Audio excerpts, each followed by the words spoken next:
Tissue বা ঢিলা ব্যবহার না করলে নামাজ পড়লে হবে কিনা একটু জানাবেন। দক্ষিণ দিকে মাথা দিয়ে ঘুমানো যাবে কিনা? খাবার খাওয়ার সময় কি মাথায় কাপড় দিয়ে আবশ্যক? ফরজ গোসল কারণবশত বিলম্বে করলে কোনো গুনাহ হবে কিনা? 4 রাকাত বিশিষ্ট নামাজের প্রথম বৈঠকে তাশাহুদের পর দুরূদ পড়ে ফেললে করণীয় কি? বাথরুমে উলঙ্গ হয়ে গোসল করা যাবে কিনা? ওযু ছাড়া হাদিস শরীফ পড়া যাবে কিনা? জুমার দিন অনেকে মৃত ব্যক্তির দোয়া করার জন্য মিষ্টি নিয়ে আসে, সেটা খাওয়া যায় কিনা? কেউ সফরে আছেন কিন্তু সফরের নিয়মে কসর না পড়ে নরমালি নামাজ পড়লে তার নামাজ হবে কিনা? এখন নিচে জুব্বা পরা কি জায়েজ আছে? স্বামী স্ত্রী একত্রে নামাজ পড়ার সময় স্ত্রীকে একামত দিবে? মহারণা না দিয়ে স্ত্রীর কাছ থেকে মাপ চেয়ে নেওয়া যাবে কি? মোবাইলে অশ্লীল ছবি বা ভিডিও নিয়ে নামাজ পড়লে কি নামাজ কবুল হবে? মেহেদী হাসান আপনি লিখেছেন, কেউ সফরে আছেন কিন্তু সফরের নিয়মে কসর না পড়ে নরমালি নামাজ পড়লে তার নামাজ হবে কিনা? নামাজ তো হয়ে যাবে, কিন্তু এই কাজটি করা উচিত নয়। সফরের যে আল্লাহ তাআলা ছাড় দিয়ে ছাড় গ্রহণ করতে হবে, ইচ্ছাকৃত করা উচিত নয়, জায়েজ নাই। এমদাদুল হক আপনি লিখেছেন, পিতা যদি হারামভাবে ইনকাম করে, ইনকাম কি পরিহার অন্যদের জন্য হারাম হবে? যার নিজস্ব ইনকাম করার সুযোগ আছে তিনি তার উপার্জন নির্ভর করবেন, হারাম উপার্জন উপর নির্ভর করবেন না। যদি অন্য কোনো উপার্জন না থাকে তাহলে সেক্ষেত্রে বিকল্প হিসাবে ছোট শিশু আছে, নিরুপায় আছে, আপনি আপনার জন্য এটা জায়েজ হবে। শহীদুল ইসলাম লিখেছেন, জুমার দিন অনেকে মৃত ব্যক্তির দোয়া করার জন্য মিষ্টি নিয়ে আসে, সেটা খাওয়া যায় কিনা? মিষ্টি খাওয়াতে কোনো অসুবিধা নেই, তবে দোয়া করার পর মানুষকে মিষ্টি খাওয়ানো এটা আসলে কোন হাদিস নির্দিষ্ট কোনো বিষয় নয়। এমনি দোয়া করলাম, আমরা দোয়া চাইলাম, কেউ দোয়া করলো, এটা ভিন্ন কথা। কিন্তু দোয়া করার পর তাকে মিষ্টি দেয়া এটা আমাদের দেশীয় কালচার, এবং এটা অনেকটা দোয়ার বিনিময় কেন জানি মনে হচ্ছে। মৃত ব্যক্তির জন্য দোয়া করার পর পয়সা নেওয়াও জায়েজ নাই, কোনো বিনিময় নেওয়া জায়েজ নাই। এটা বিনিময় আপনি না বললেও যে ঠিক আছে উপস্থিত মানুষদের জন্য হাদিয়া, সেই হিসাবে এটা খাওয়া জায়েজ আছে। যে কেউ দোয়া করুক বা না করুক, মসজিদে যারা আছে সবাইকে খাবার দিলাম, সবাইকে একটু মিষ্টি খাওয়ালাম যাতে মৃত ব্যক্তির সওয়াব পায়, সেই উদ্দেশ্যে তিনি করলে এটা গুনাহ হবে না সন্দেহাতীতভাবে। সেই জন্য বললাম এটা খাওয়া জায়েজ আছে, বাট দোয়া করেছেন তার জন্য মিষ্টি এরকম যেন না হয়। বিষয়টা, এই কালচারটা একটা পরিবর্তন আমাদের আসা উচিত আসলে। বেলাল হোসেন জানতে চেয়েছেন, 4 রাকাত বিশিষ্ট নামাজের প্রথম বৈঠকে তাশাহুদের পর দুরূদ পড়ে ফেললে করণীয় কি? হানাফি মাযহাব অনুযায়ী আল্লাহুম্মা সাল্লি আলা মুহাম্মাদ এই পর্যন্ত পড়ে ফেললে আপনি সিজদা সাউ দিবেন। অন্যান্য অনেক উলামা ইকরাম অবশ্য বলেন যে না, এই কারণে সিজদা সাউ দিতে হবে না। বিশেষ করে আরবি স্কলাররা বলেন যে না, এই জন্য সিজদা সাউ দিতে হবে না। সৌদি আরব উলামা ইকরাম সহ অনেকেই বলেন। সাইফুল আপনি লিখেছেন, টাকুর নিচে জুব্বা পরা কি জায়েজ আছে? টাকুর নিচে জুব্বা পরা জায়েজ নয়। আপনারা অনেক সৌদিয়ানদেরকে দেখেন, তারা টাকুর নিচে জুব্বা পরে, মাথা টুপি পরে, আবার উপরে একটা আপনাদের শেখরা যেরকম রুমাল পরে, ওটা রুমালও পরে। তো এটা দেখে আপনারা হয়তো মনে করেন যে এই জুব্বা পরা বোধহয় জায়েজ আছে। না ভাই, মা আসফাল মিনাল কাবাইনি মিনাল ইজারি ফিন্নার, নবী ইসলামের কোনো হাদিস আছে মা আসফাল মিনাল কাবাইনি ফিন্নার, উপরের দিক থেকে যে সমস্ত পোশাকগুলো যায়, সেটা লুঙ্গি হোক, জুব্বা হোক, এমনকি পায়জামাও যদি হয়, সেটা যেগুলো উপরে পড়ার, সেগুলো যদি টাকনু নিচে যায় সেটা হারাম হবে। আর যেগুলো থাকেই টাকনু থেকে নিচের অংশ, যেমন মোজা, সেটা জায়েজ হবে। বা মোজার সাথে যদি আপনার পায়জামা বা প্যান্ট ওরকম অ্যাটাচ থাকে, ওরকম অনেকে ডিউটি পোশাক হিসাবে থাকে, সেগুলো থাকলে সেটা জায়েজ হবে। মোহাম্মদ ইসলাম রুবেল আপনি প্রশ্ন করছেন, বাথরুমে উলঙ্গ হয়ে গোসল করা যাবে কিনা? ভাই রুবেল, বাথরুমে উলঙ্গ হয়ে যদি কেউ গোসল করেন তাহলে তাতে কোনো বড় গুনাহ বা কবিরা গুনাহ হবে না, বড় কোনো পাপ হবে না। তবে এই কাজটি অনুত্তম এবং ভালো নয় আমাদের জন্য, জাস্ট এইটুকু আমরা বলতে পারি। কিন্তু আপনার এর কারণে কোনো বড় গুনাহ হয়ে যাবে ব্যাপারটি এরকম না। বিশেষ ওজোরের কারণে যদি আপনার বিবস্ত্র হতে হয়, আপনার জন্য সেটা জায়েজ রয়েছে।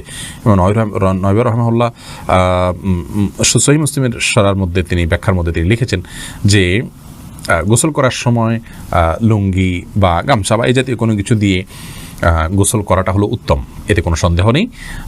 তবে যদি প্রয়োজন হয় তাহলে সেক্ষেত্রে উন্মুক্ত করে, অর্থাৎ আপনার সম্পূর্ণ বিবস্ত্র হয়ে গোসল করা জায়েজ আছে। একটি হাদিস এরকম রয়েছে, নবী সাল্লাল্লাহু আলাইহি ওয়াসাল্লাম বলেছেন যে আল্লাহ তাআলাকে কেউ যদি নাও দেখে, তো আল্লাহ তাআলাকে অন্তত লজ্জা করা উচিত, লজ্জাশীলতা থাকা উচিত। এই জন্য এরকমটি প্রয়োজন হলে করা যাবে, আর প্রয়োজন ছাড়া এরকম করাটা অনুচিত, অনুত্তম, ভালো কাজ নয়।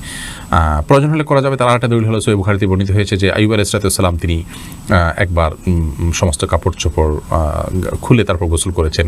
তারপরে মুসা আলাইহিস সালামের ব্যাপার আপনারা জানেন যে তিনি গোসল করতে নেমেছেন, পাথর তার কাপড় নিয়ে দৌড় দিয়েছে, তিনি তার পিছনে দৌড়াতে শুরু করেছেন। এগুলো সব বিশেষ কারণে এবং বিশেষ প্রেক্ষিতে। তাছাড়া এগুলো আগের শরিয়াত, সেগুলোর বিধান আমাদের জন্য হুবহু যে প্রযোজ্য তা নয়। আমাদের জন্য অনুত্তম হবে কাপড় চোপড় একদম খুলে গোসল করাটা, তবে হারাম নয়। এরপর সামিতা জেরিন আপনি লিখেছেন, অজু ছাড়া হাদিস শরীফ পড়া যাবে কিনা? জি, হাদিস পড়তে পারেন। হাদিস পাঠ করার জন্য অজু এটা জরুরি নয়। ইসলামিক বই পুস্তক পড়ার জন্য অজু জরুরি নয়। অজু জরুরি হবে কোরআন কারীম যখন স্পর্শ করবেন পাঠ করার সময়, সেটি মুখস্থ পড়লে কোরআন শরীফ তেলাওয়াত করার জন্য আপনার মুখস্থ অজু থাকা জরুরি নয়। আর রাশেদ খান লিখেছেন, মহারণা না দিয়ে স্ত্রীর কাছ থেকে মাপ চেয়ে নেওয়া যাবে কি? স্ত্রীর কাছ থেকে মহারণা না চেয়ে মাপ চেয়ে নিলে সেটা জায়েজ হবে, কিন্তু আপনি বিয়ের আগে থেকে প্ল্যান করছেন যে আমি রাতে, বাসর রাতে স্ত্রীর কাছে মাপ চেয়ে নেবেন, নেবে, এটা তো ছোট লোকই, এটা তো স্পষ্ট ছোট লোকই। আপনাকে বিয়ে করতে গিয়ে বলেছে যদি আপনি মোহনা দেওয়ার ক্ষমতা না থাকে, হ্যাঁ আপনি দেওয়ার ক্ষমতা ছিল, প্ল্যান ছিল, কোনো কারণে হয়ে উঠলো না, আপনি তখন মাফ চান, একটা ব্যাপার। সন্দেহাতীতভাবে আপনার স্ত্রী যদি আপনাকে সন্তুষ্ট চিত্তে মাফ করে দেন তাহলে মাফ হয়ে যাবে। সূরা নিসা 24 নম্বর আয়াতে আল্লাহ বলেছেন ওয়ালা জুনাহা আলাইকুম ফিমা তারাদাইতুম বিহি মিন বাদিল ফরিদা, অর্থাৎ নির্দিষ্ট মহর ধার্য করার পর তোমরা যেটা উপরে সন্তুষ্ট হবে উভয় পক্ষ, সেটাতে কোনো অসুবিধা নেই। কোরআন কারীমে অন্য আয়াতে আল্লাহ তাআলা আরও বলেছেন যে তোমাদের স্ত্রী যদি তোমাদেরকে কোনো ছাড় দেন মহর ব্যাপারে, তাহলে সেক্ষেত্রে ফাকুলুহু হানিআম মারিআ, তাহলে সেই ছাড় তোমরা গ্রহণ করতে পারো। কিন্তু আমার জানা নাই যে কোনো সাহাবী মহর ধার্য হওয়ার পরে স্ত্রীর কাছে মাফ চাইছেন যে আমাকে মাফ করে দাও। এটা আমাদের কাপুরুষতা। এখন আসলে পৃথিবীতে ভাবের অভাব, ধরার সময় 10 লাখ 20 লাখ ধরি ভাবের জন্য, কিন্তু এরপরে মাপ চাই আমরা তলে তলে, এটা উচিত নয়, এটা কাপুরুষতা। এবং আগে থেকে সেজন্য আমাদের প্ল্যান থাকা উচিত। বাকি মৌলিকভাবে যদি স্ত্রীর কাছে আপনি মাপ চান, তিনি যদি মন থেকেই মাফ করে দেন, আপনার মাফ হয়ে যাবে ইনশাআল্লাহ। স্বামী স্ত্রী একত্রে নামাজ পড়ার সময় স্ত্রীকে একামত দিবে না। স্বামী স্ত্রী একত্রে যদি জামাতের সাথে সালাত আদায় করেন, তাহলে সেক্ষেত্রে স্বামী নিজে একামত দিবেন, তিনি নিজেই ইমামতি করবেন। স্ত্রী একামত দিবেন, স্বামী ইমামতি করবেন, ব্যাপারটা কিন্তু সেরকম নয়। আব্দুল মতিন আপনি লিখেছেন মোবাইলে অশ্লীল ছবি বা ভিডিও নিয়ে নামাজ পড়লে কি নামাজ কবুল হবে? নামাজ কবুল হয়ে যাবে, কিন্তু মোবাইলে ছবি, অশ্লীল বা হারাম কোনো কিছু নিয়ে যদি আপনি সালাত আদায় করেন, তাহলে সেক্ষেত্রে আপনি আল্লাহ রাব্বুল আলামিনের সামনে দাঁড়াচ্ছেন, সে অবস্থায় আপনার যে মন মানসিকতা থাকা উচিত সেটি হচ্ছে না। আর এই অশ্লীল কোনো কিছু আপনার মোবাইলে যদি থাকে, খারাপ কোনো কিছু যদি থাকে, তাহলে সেটা সালাতরত অবস্থায় থাকলে সেটা যেরকম অপরাধ, ঠিক একইভাবে সালাতের বাইরেও সেটা থাকাটা আপনার জন্য অপরাধ। বিধায় এর কারণে সালাতে কোনো প্রকার ব্যাঘাত হবে না। সালাতে যদি আপনি মনোযোগ দিয়ে সালাতের যে অন্যান্য শর্ত আছে সেগুলো আপনি পূরণ করে সালাত আদায় করেন, তাহলে সালাত তো হয়ে যাবে। বাট এই হারামটা আলাদা একটা আপনার জন্য ক্ষতিকর, আপনার সালাতের মধ্যে মনোযোগ নষ্ট হতে পারে। সেজন্য মোবাইল থেকে হারাম জিনিস এমনিতে সরিয়ে ফেলা উচিত, তবে সালাতের এটার কারণে কোনো ক্ষতি হবে না। জুলকারনাইন আপনি লিখেছেন ফরজ গোসল কারণবশত বিলম্বে করলে কোনো গুনাহ হবে কিনা? গোসল বিলম্ব করলে কোনো গুনাহ হবে না, তবে ফরজ গোসল যদি আপনি দেরিতে করতে চান, পরবর্তী ফরজ নামাজের আগে আগে আপনাকে করে ফেলতে হবে।